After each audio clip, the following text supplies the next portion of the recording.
राम के रस की रसधार बह रही है, उसे पिएगा कौन। सभी के भीतर अमृत के सागर भरे हुए हैं, लेकिन वहाँ तक पहुँचेगा कौन। सभी के भीतर लोगों के लोक छुपे हुए हैं, लेकिन वहाँ तक उन लोगों को खोजेगा कौन। सभी के भीतर हजारों खजानों का खजाना छुपा हुआ है, लेकिन वहाँ तक पहुँचेगा कौन।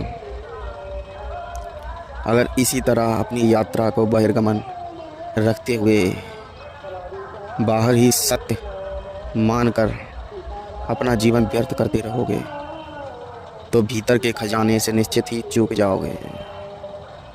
उस खजाने की ओर तुम्हें कदम कदम बढ़ाना होगा, एकदम तुम वहाँ तक नहीं पहुँच पाओगे। धीरे धीरे मालिक के द्वार पर पहुँच पाओगे, और बिना मालिक की मर्जी के तुम पहुँच नहीं पाओगे। इसलिए मालिक से प्रार्थना बहुत ज़रूरी है। उस खजाने, उस लोगों के लोक में जहाँ से आप आए हो, वहाँ तक जाने के लिए उस प्रभु को पुकारना होगा, क्योंकि मालिक परम शक्तिशाली है, मालिक परम शक्तिमान है।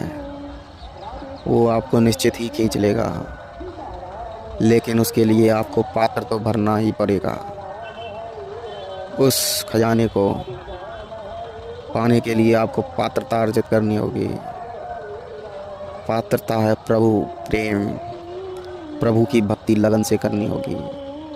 प्रभु कहीं बाहर नहीं, अब तो आपके भीतर ही बैठे हैं। वो सब कुछ देख रहे हैं कि तुम किस तरीके से चाल फरे, दूसरों का बुरा, झूठ बोलना, दूसरों के प्रति द्वेष, दूसरों के प्रति राग, दूसरों के प्रति हिंसा, दूसरों के लिए बुरा चाह रहे हो, तो मालिक हमेशा तुमसे दूर ही रहेंगे। मालिक अपने से तुम्हें दूर ही रखेंगे।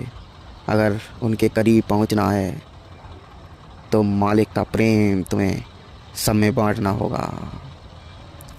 उस प्रभु से प्रेम करना होगा, उसके बनाए संसार से प्रेम करना होगा।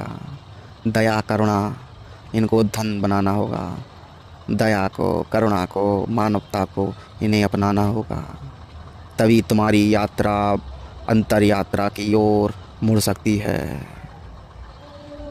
अगर इन्हें अपना सारथी नहीं बनाओगे तो निश्चित ही बाहर भटकते रहोगे, और